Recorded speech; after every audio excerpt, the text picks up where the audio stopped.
Boa noite. Opa. Então, na noite de hoje, nós leremos Eclesiastes 7, de 1 a 14. Se puderem abrir a Bíblia de vocês, Eclesiastes 7, de 1 a 14. A pregação de hoje mudou um pouquinho do que eu estava esperando. Eu confesso que inicialmente eu ia falar um pouquinho sobre a questão que até entrou em voga agora de Nova York, que eles têm agora, né, um prefeito muçulmano, e como eles estão atacando os cristãos, e como que ter bons princípios cristãos nos defende desses ataques. E enquanto eu estava fazendo as minhas pesquisas e relendo algumas anotações minhas, esse capítulo em específico veio à tona e eu venho vendo algumas coisas na igreja e não é de uma, duas, nem três pessoas, são várias.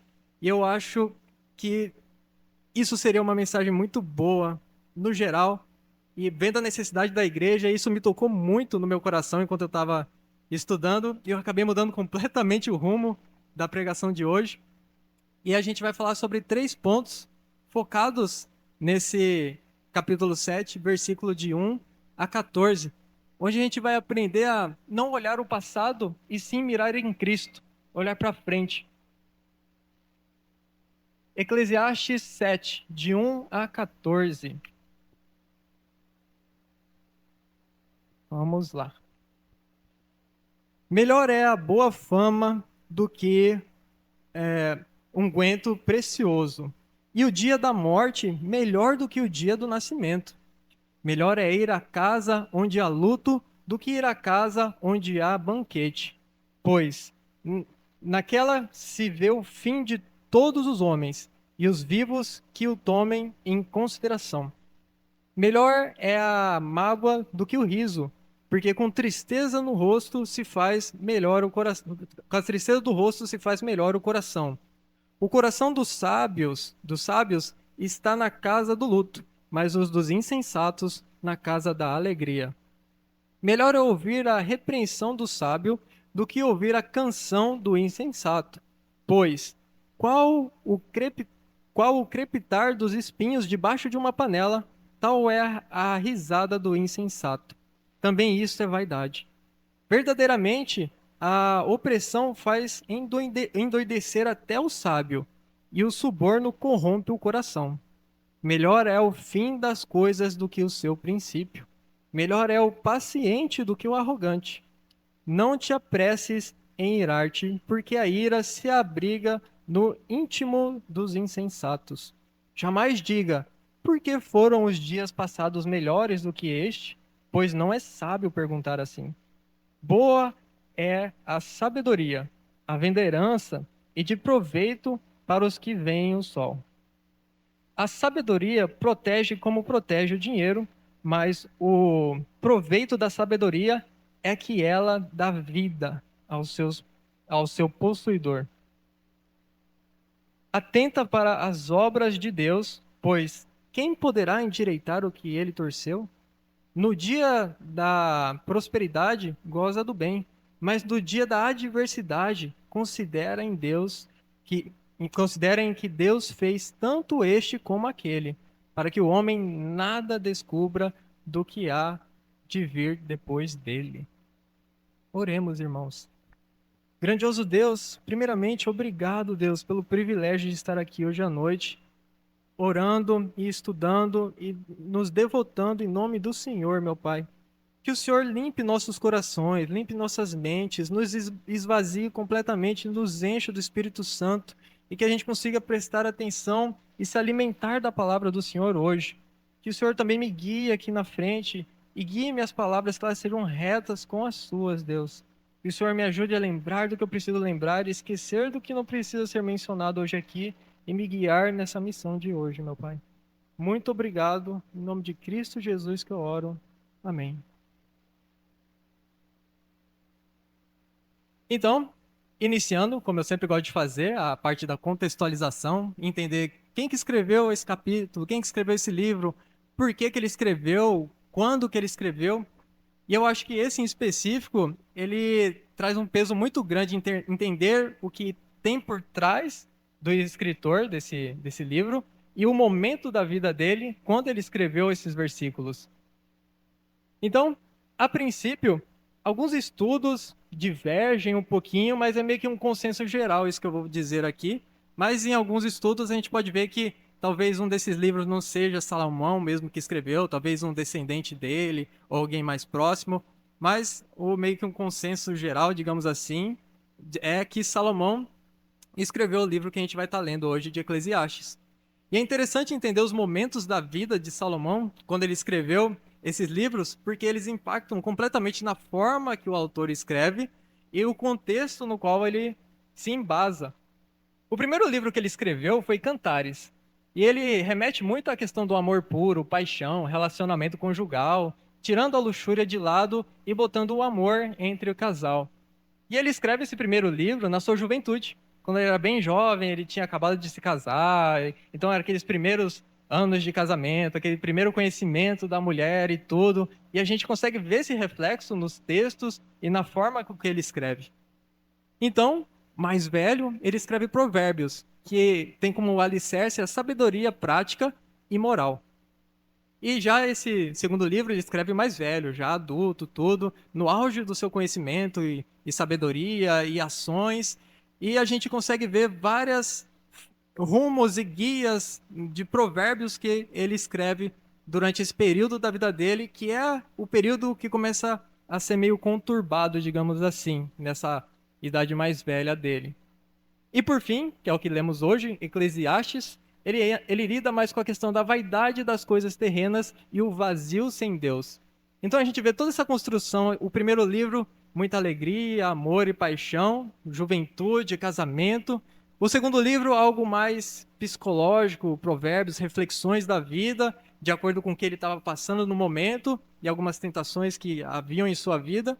E Eclesiastes, após ele ter se afastado em momentos da sua vida de Deus, errado por muitas vezes, ele caindo nessa questão do o que é a vaidade, o que é o vazio sem Deus. E esse livro, ele foi escrito por volta de 960 a 930 a.C. É interessante porque ele trata como se fosse uma reflexão da vida mesmo, então ele usa muito do testemunho de vida dele para embasar o livro de Eclesiastes, e por isso que eu acho que foi muito importante essa questão da idade e do testemunho dele para esse livro. E o termo Eclesiastes, a tradução, digamos assim, dele, seria pregador. Então é como se ele fosse um pregador já velho, no final da sua vida, dando todo aquele testemunho e trajetória que ele passou, os degraus que ele caiu, e tentando pregar e aconselhar para o seu discípulo. E uma palavrinha que ele usa muito durante esse livro, é a palavra revel. O revel, a gente vai ver a tradução dele, a principal, que eu acho a mais bonita e que faz mais sentido, é a questão da fumaça. Mas você pode traduzir também ele como vaidade e coisas do tipo. Mas o principal seria a fumaça, e é como ele menciona várias coisas durante esse livro no qual ele vai abordar. No qual ele já tinha vivido toda essa trajetória da vida dele, e ele construiu o templo, ele já havia expandido o reino, acumulado riquezas, teve centenas de esposas, e ele sempre fala desse termo, da fumaça. E isso exemplifica muito bem o contexto dessas coisas, porque a fumaça é algo que a gente vê, a gente até consegue ver um volume dela, mas quando a gente toca, a gente tenta pegar aquilo, ela passa pelos nossos dedos e não é palpável. E ele tenta demonstrar durante esse livro dele que essas coisas mundanas são fumaça, são coisas que escapam entre os nossos dedos e não são aquilo que a gente tem que mirar e abraçar com força, que tem a consistência, que são as coisas do porvir. E para finalizar essa questão de contextualização, a gente tem o motivo de Salomão ter escrito esse livro, né? Esse livro, ele nos ensina os princípios, diversos princípios cristãos. E eu acho interessante a palavra princípio, que é o que esse livro faz, né, no seu decorrer, porque muitas pessoas pensam que a Bíblia, e esse livro exemplifica muito isso, as pessoas pensam que a Bíblia é uma formulazinha mágica que se você faz A mais B, você tem C.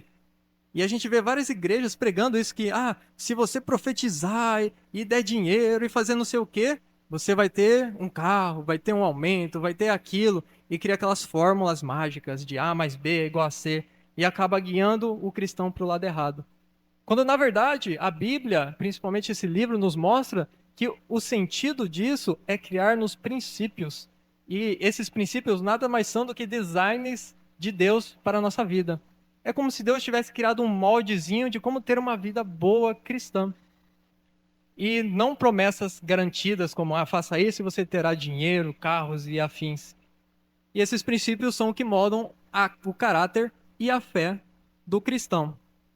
E eu julgo ser a coisa mais importante de um cristão, a questão dos princípios, que entra até na outra pregação que eu faria, falando sobre a questão dos muçulmanos e como eles estão tentando atacar o povo cristão.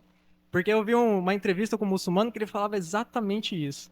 Na entrevista ele estava sentado, e esse prefeito ganhou lá nos Estados Unidos, em Nova York, e ele é um prefeito muçulmano, ele é bem voltado para a esquerda, e ele defende pautas como aborto, identidade de gênero, transição de sexo e tudo. E aí confrontaram esse muçulmano, um cara, um senhor velho, já e perguntaram, como que um muçulmano defende uma coisa dessa? Não é completamente oposto do que a religião de vocês pregam? E ele vira e fala, é completamente oposto.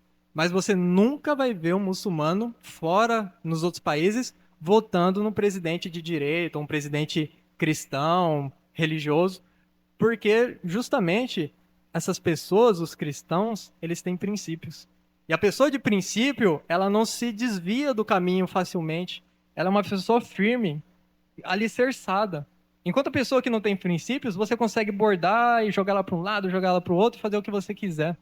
Ele até brinca durante a entrevista, ele fala, a gente vota nesse pessoal de esquerda com essas pautas, e eles perguntam pra gente, o que você acha do aborto? Vai lá, faz o aborto. O que você acha do casamento homossexual? Vai lá, faça esse casamento. Enquanto isso, a gente está fazendo 4, 5 filhos, não aborta e propaga a nossa religião e faz uma guerra santa, digamos assim, sem levantar armas. E em 2, 3 gerações, a gente dizima uma população inteira e aplica a nós.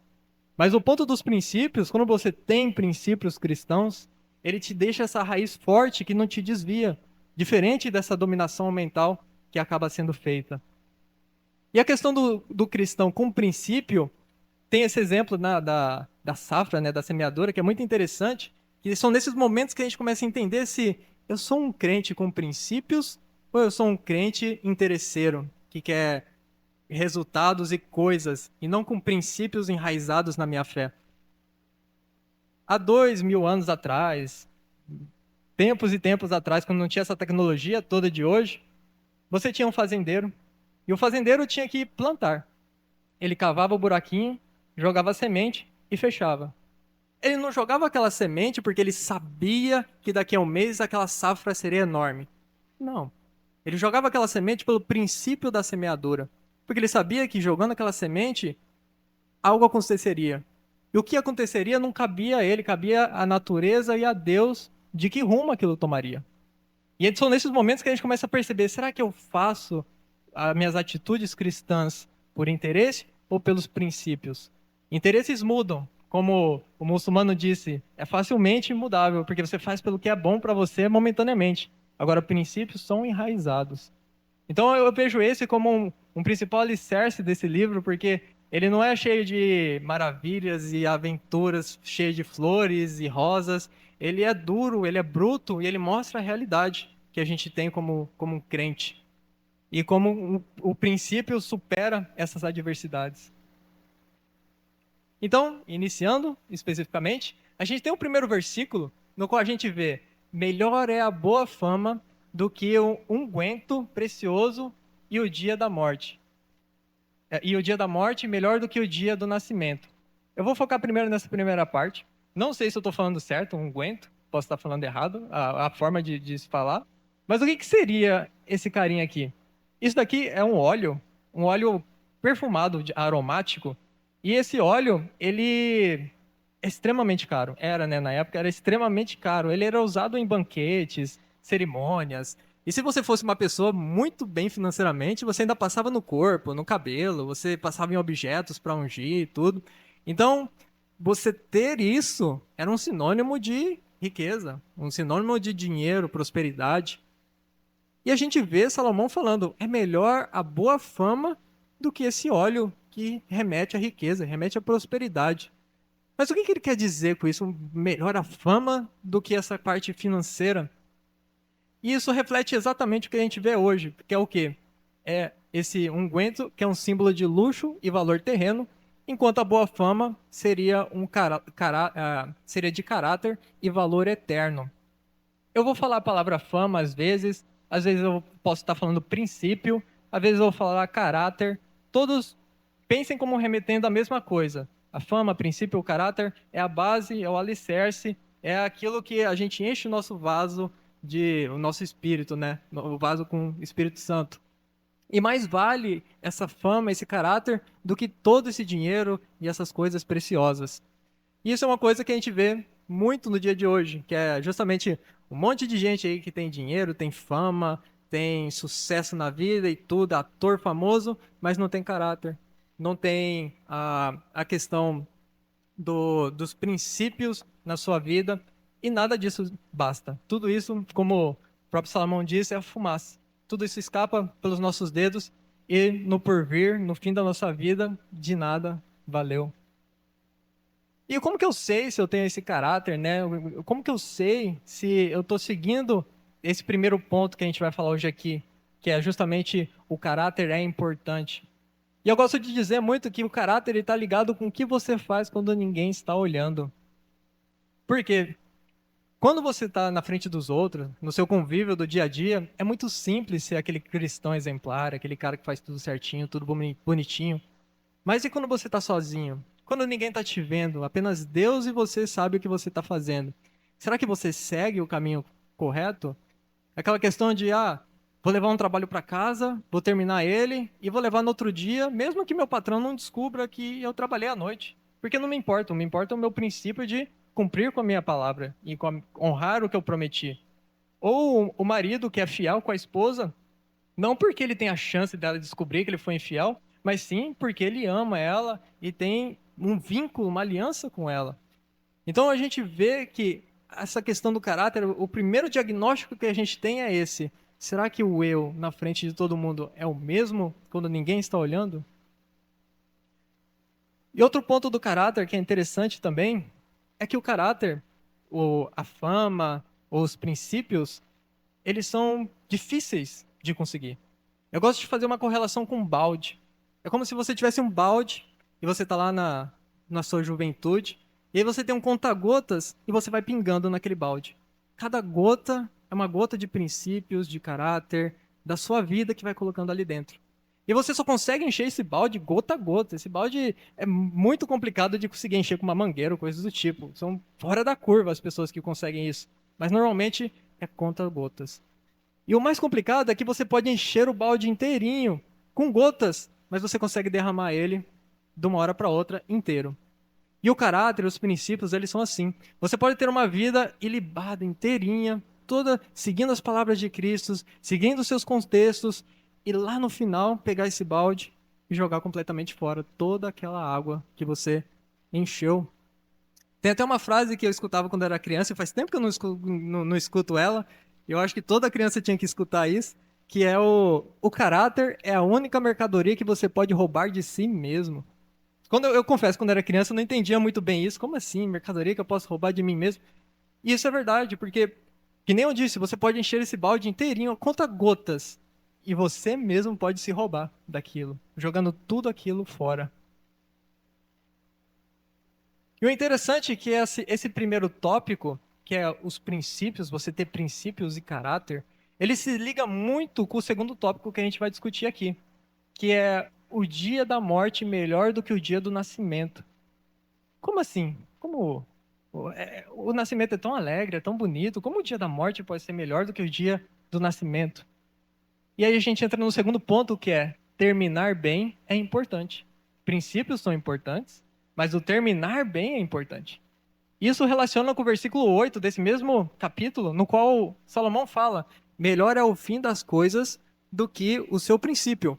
Melhor é o paciente do que o arrogante. Isso, isso se liga muito à questão do balde, porque às vezes você encheu o balde inteirinho e no último dia da sua vida você jogou toda aquela água fora. Então, o final não foi bom. Da mesma forma que pode ser o inverso, você pode ter ficado a sua vida inteira sem encher o balde. E no último momento você reconheceu a Cristo como seu único Salvador e Redentor e foi salvo. Então o fim é extremamente importante. Às vezes a gente não dá o valor para ele e fica mirando a esmo em vários caminhos e pensando só no passado, no que aconteceu e não foca no nosso alvo, que nem eu disse lá no início, que é Cristo.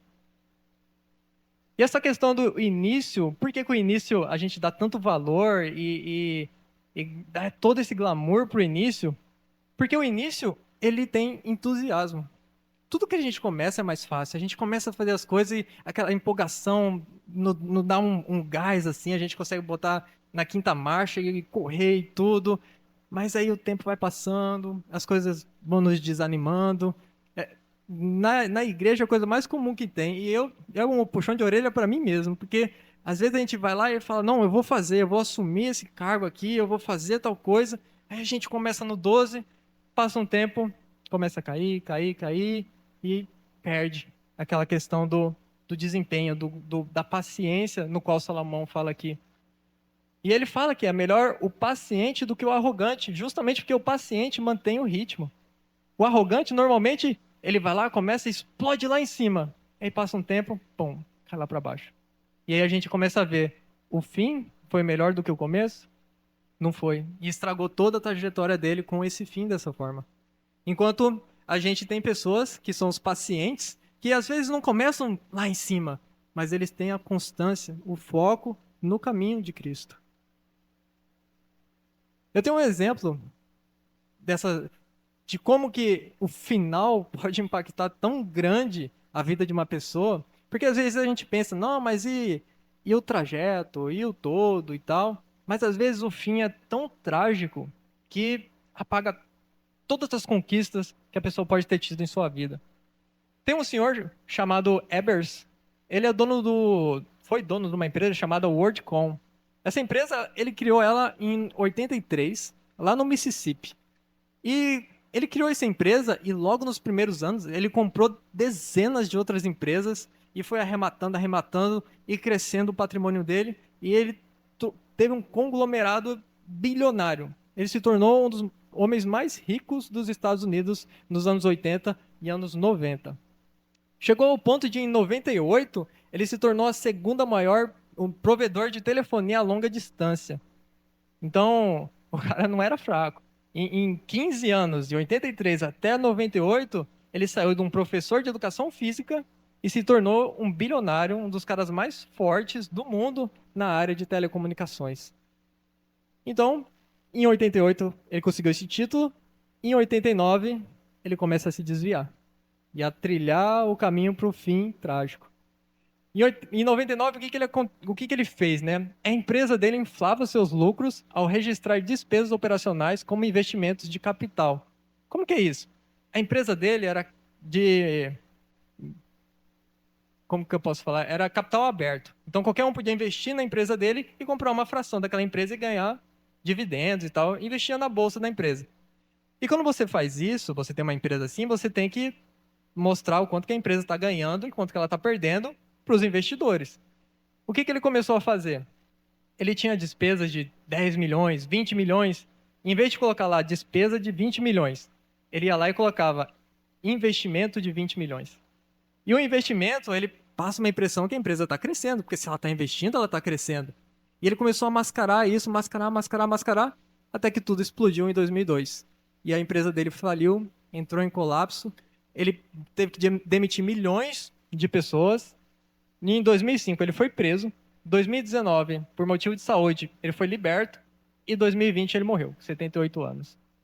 Então você pega, às vezes, uma pessoa que teve uma trajetória brilhante, conquistou fortunas, riquezas, mas que no fim, nos seus últimos momentos, já tendo tudo, era um homem rico, era um homem próspero, ele não precisava, mas pela ganância se desviou e destruiu toda a sua história. E até hoje lá o pessoal estuda o caso dele como casos de catástrofe, caso de enganação e roubo. Então, sujou o nome dele e das suas futuras gerações sem necessidade. Tudo isso por causa do fim, sem contar toda a trajetória dele. E levando para a Bíblia, nós temos casos assim também, onde demonstra a importância do fim. A gente tem o caso de Paulo, onde ele tenta explicar que o terminar bem é importante. Em Atos 20 e 24, nós temos o seguinte: porém, em nada considero a vida preciosa para mim mesmo, contanto que complete a minha carreira e o ministério que recebi do Senhor Jesus para testemunhar o evangelho da graça de Deus. Então, isso daqui lá em Atos, quem escreveu isso daqui foi Lucas, mas quem falou isso daqui foi Paulo. E ele diz que, contanto que eu complete minha carreira, não me importa comigo o que aconteceu e tudo, ele sabia que ele tinha um objetivo. Ele tinha um alvo, ele tinha Cristo como o seu ponto de chegada. E independente do que acontecesse, do que viria, do que passou por ele, ele sabia que a carreira dele era completar essa jornada. Enquanto isso, nós vemos lá na frente, lá em 2 Timóteo, a última carta que Paulo escreveu, exatamente ele completando esse ciclo, no qual ele fala: quanto a mim, estou sendo já oferecido por libação, e o tempo da minha partida é chegada. Então ele já fala: eu estou no final já, eu já estou no fim. Combati um bom combate, completei a carreira, guardei a fé. Então você vê que aqui ele fala: cheguei no fim, completei o que eu tinha que fazer. O qual ele tinha mencionado aqui, ó, o que eu quero é completar a minha carreira. E aqui ele conseguiu falar: completei, cheguei no fim, bati a meta que eu tinha. Já agora a coroa da justiça já me está guardada, o qual o Senhor, reto juiz, me dará naquele dia. E não somente a mim, mas também a todos quanto amam a sua vinda. Então você vê aqui Paulo justamente mostrando isso. Quanto o fim é importante. Imagina se Paulo tivesse passado por tudo que ele passou, mas no final ele tivesse desviado, fugido de Cristo, se isolado, sido um Judas da vida, de nada teria valido todo esse sacrifício e toda essa jornada dele. E a gente entra em outro ponto, ainda nessa questão do fim, e como é importante a gente mirar no nosso destino, em Cristo, na nossa frente, que é não olhar para o passado. Em Eclesiastes, versículo 10, nós temos: jamais digas, por que foram os dias passados melhores do que estes? Pois não é sábio perguntar assim.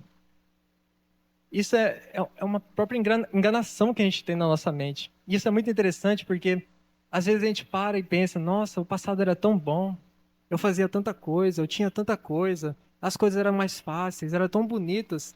Mas essa nostalgia, ela vem fantasiada de mentira. Porque a nostalgia, o que acontece? Isso é psicologia. Normalmente a gente guarda na nossa memória coisas boas de cada tempo. E as más, as coisas chatas, a gente vai esquecendo. A mente é como se fosse um computador e ela vai armazenando, e o que não tem muito valor ela vai descartando. E aí, quando a gente tem um pensamento: nossa, lá atrás, a gente acaba lembrando das coisas boas.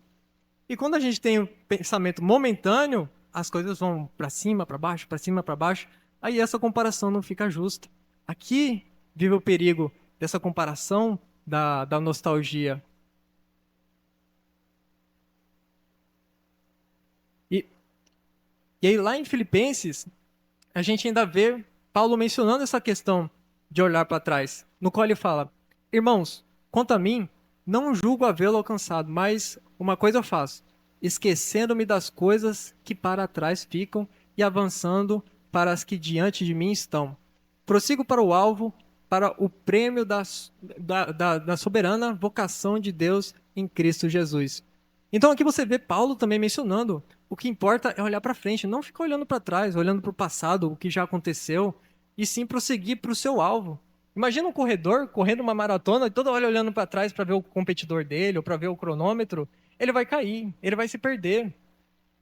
A gente tem até contando um exemplo dessa questão de nostalgia, às vezes eu me pego fazendo isso e eu morei no Pará durante alguns anos da minha vida. E durante esses anos foram muito difíceis. Olha, eu comi o pão que o diabo amassou, eu trabalhava 12 horas por dia, de segunda a sábado, tinha vez que eu trabalhava domingo, tinha que viajar mais de 1.000 quilômetros por mês, porque eu atendia em várias cidadezinhas ao redor. Olha, era um sacrifício. E aí, de vez em quando, eu me pego com a baixinha aqui, virando para ela, falando: Nossa, aquela época do Pará era tão boa. A vida era tranquila, cidadezinha pequena, tinha um lugarzinho para eu pescar, tinha um negocinho para eu fazer. Eu morava em cima de uma pizzaria, então, uma vez na semana, eu ia lá pro rodízio da pizzaria. E a nossa mente vai enganando a gente esquece do quão difícil que era aquela época. E faz essas comparações injustas com o presente, quando normalmente as coisas são de altos e baixos. E um exemplo que a gente tem muito claro é o próprio Paulo também. Em Atos 20, de 7 a 12, a gente tem o seguinte: No primeiro dia da semana, estando nós reunidos com o fim de partir o pão, Paulo, que devia seguir viagem no dia imediato, exortava-os e prolongou o discurso até meia-noite. Então, olha só, você está vendo Paulo aqui, ele tinha que viajar, recente, e ele foi lá pregando direto, virou a noite pregando lá com gás, com ânimo e tudo. Havia muitas lâmpadas no cenáculo onde estávamos reunidos. Um jovem chamado Eutico, que estava sentado numa janela, adormeceu profundamente durante o prolongado discurso de Paulo e, vencido pelo sono, caiu do terceiro andar abaixo e foi levantado morto. Então você imagina, o jovem que estava lá só para escutar, não aguentou e caiu e dormiu, e Paulo estava lá firme na pregação e forte. Descendo, porém, Paulo inclinou-se sobre ele, abraçando-o, disse: Não vos perturbeis, que a vida nele está. Subindo de novo, partiu o pão e comeu, e ainda lhes falou largamente até o romper da alva. E assim partiu. Então conduziu vivo o rapaz e sentiram-se grandemente confortados. Então ele pregou a noite inteira, ressuscitou o rapaz, continuou pregando, levantou e foi viajar. Olha o ânimo, o gás que ele estava, olha esse passado dele. E o que que acontece? Ele terminou, ele terminou bem porque manteve sua integridade, porque permaneceu fiel em Cristo até o fim.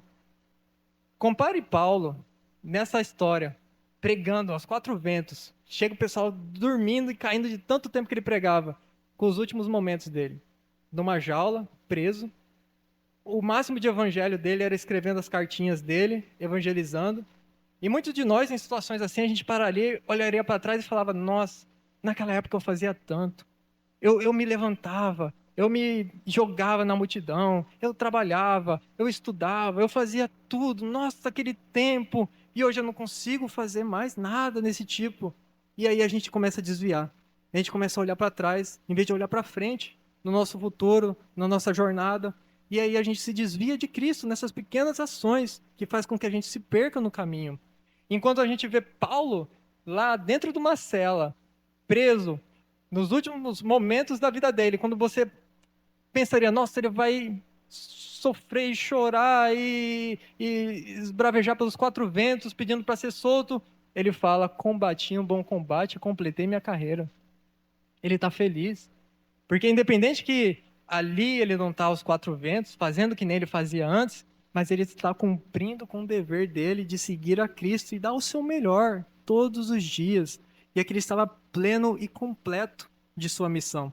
E isso falta para a gente, e eu me coloco também nisso, porque muitas vezes eu me pego com dificuldade em certas coisas da minha vida e fico fazendo essas comparações com o passado, e elas mais atrapalham do que nos guiam para o caminho correto.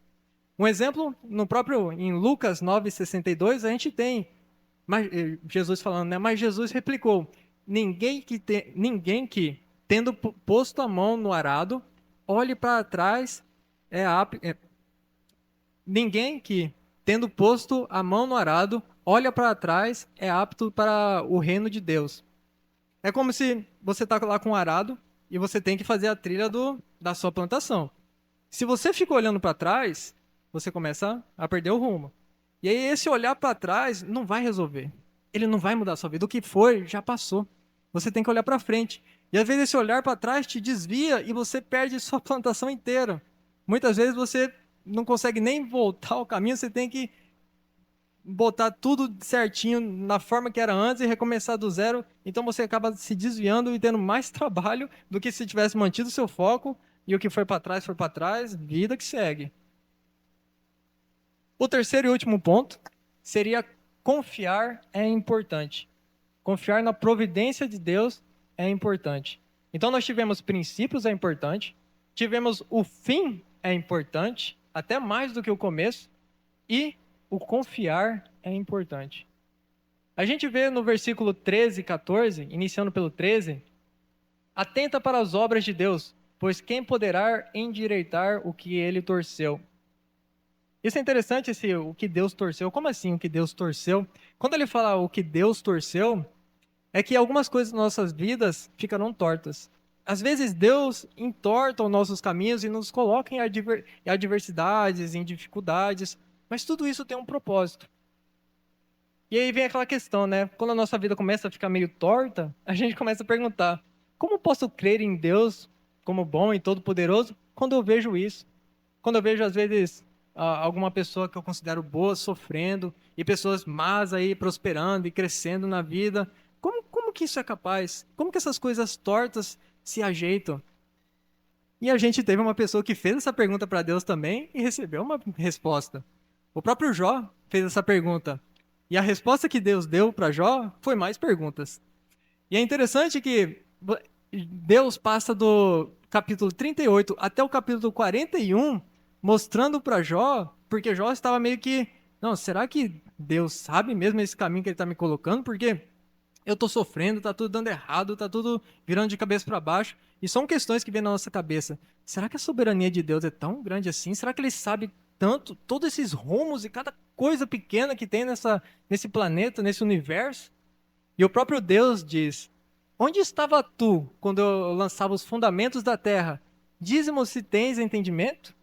Acaso com a tua voz levantarás as nuvens e ordenará que corram águas em abundância?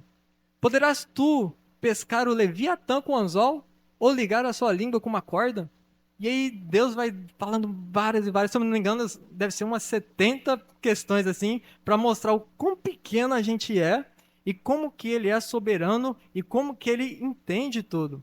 E isso fortalece a gente porque dá a nossa percepção que cada átomo, cada molécula, cada bactéria que existe no mundo está sob o controle e soberania de Deus. E o próprio Jó diz isso, no final que Deus dá todo esse sermão em cima dele com muito amor. Jó vira e fala: eu te conheci só de ouvir falar, mas agora os meus olhos te veem.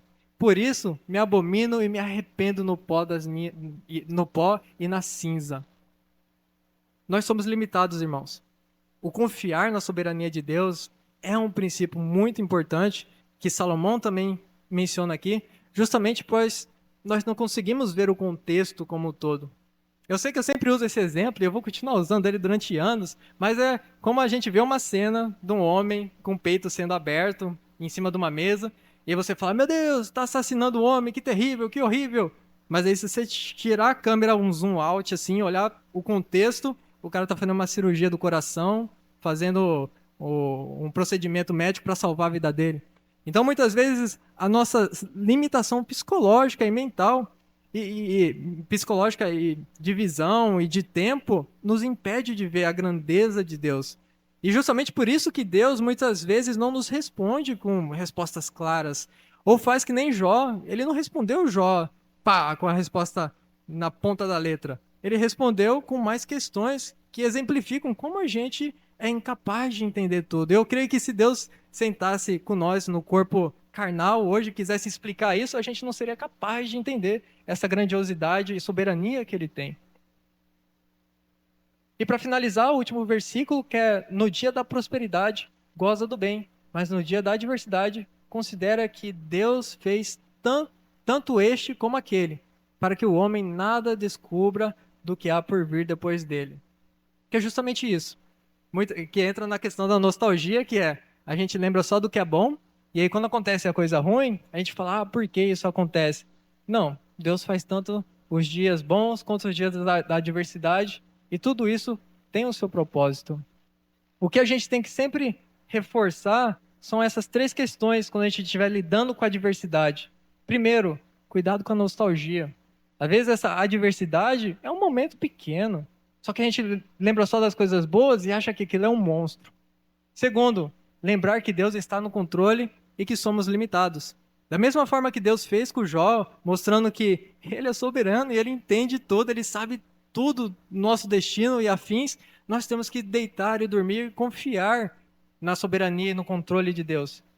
E por fim, e o mais importante aqui, é na cruz.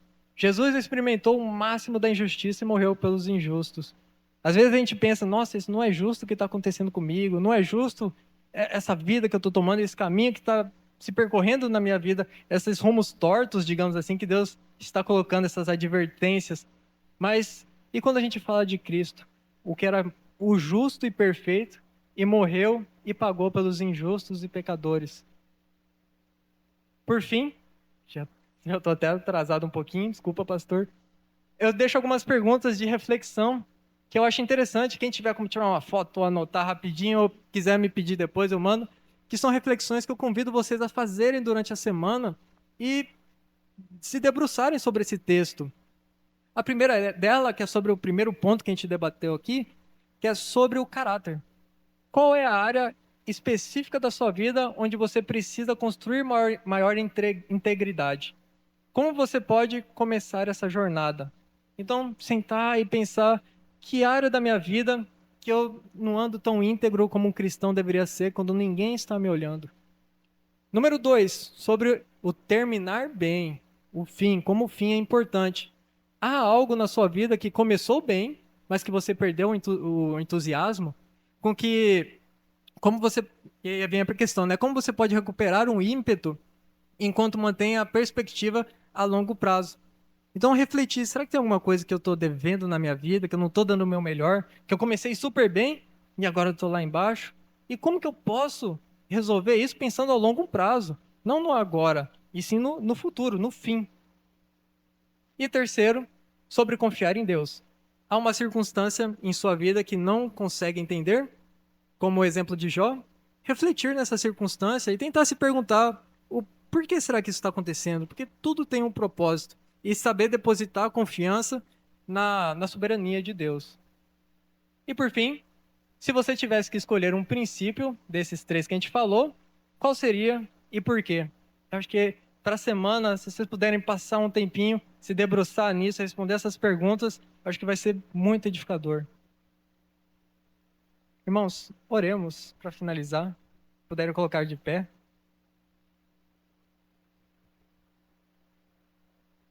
Senhor meu Deus, obrigado pela palavra de hoje, meu Pai. Nós percebemos que existem vários princípios cristãos que nos norteiam. E aqui a gente falou só 3 dele e existem milhares e milhares e milhares. Mas entre esses 3, é como se fosse um feijão com arroz, o básico do básico para a gente conseguir trilhar o seu caminho, meu Pai. Primeiro, ter maturidade, em princípio, em sua palavra, ser honroso ao Senhor e seguir os seus caminhos, independente se outra pessoa está vendo, admirando ou seguindo-nos. Devemos fazer pensando no Senhor, pensando no nosso alvo. Pensar no fim, Deus, não só na jornada, não no que passou para trás, nas dificuldades que nós tivemos, e sim no nosso alvo, que é Cristo. Seguir a Cristo e ter Ele como nosso destino. E por fim, Deus, confiar na sua soberania, Pai. Porque pior que sejam os momentos, por mais escura que sejam as veredas, nós sabemos que podemos confiar nas promessas e no sacrifício de Jesus Cristo, meu Pai. Que não nessa vida de agora, mas no porvir, que é o que importa, que é o que não é fumaça, que não escapa pelos nossos dedos, e que o Senhor não deixe que nós derramemos o Santo Espírito Santo de nós como um balde no qual demoramos para enchê-lo e jogamos tudo na lama de uma hora para outra, Pai. Que o Senhor nos guie essa semana, nos ajude a debruçar na Sua palavra, estudar a Sua palavra, se alimentar dela e crescer com ela, Deus. Que não sejamos nenéns e crianças, e sim homens na fé, Deus, adultos na fé, meu Pai. Obrigado, Deus. Em nome de Cristo Jesus que eu oro. Amém.